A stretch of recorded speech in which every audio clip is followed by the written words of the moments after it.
Tackling decimal dilemmas, addition and subtraction word problems. Hello everyone, and welcome to our English language learning series. Today, we'll be taking a close look at one of the fundamental parts of mathematics, decimals, and specifically, we'll tackle addition and subtraction word problems involving decimals.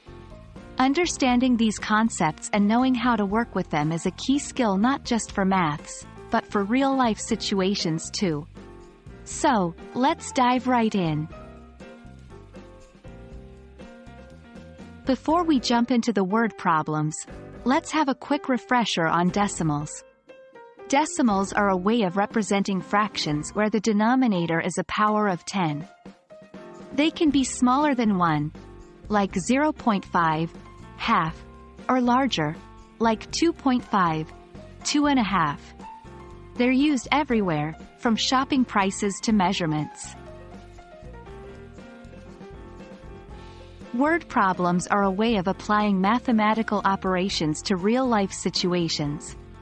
They involve reading a scenario, identifying the mathematical operations required, and solving the problem. This often means converting words into mathematical expressions. This is where our English language skills come into play. The better we understand the language, the easier it will be to solve these problems. Let's start with addition word problems. Here's an example.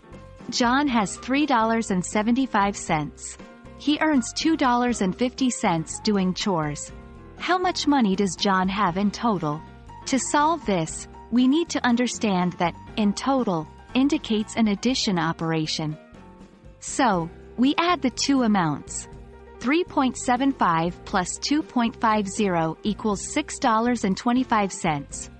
John now has $6.25.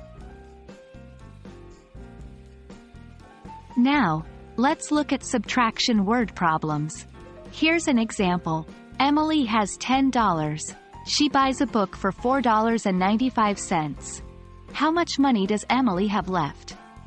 In this case, how much money does Emily have left suggests we need to subtract the cost of the book from Emily's original amount.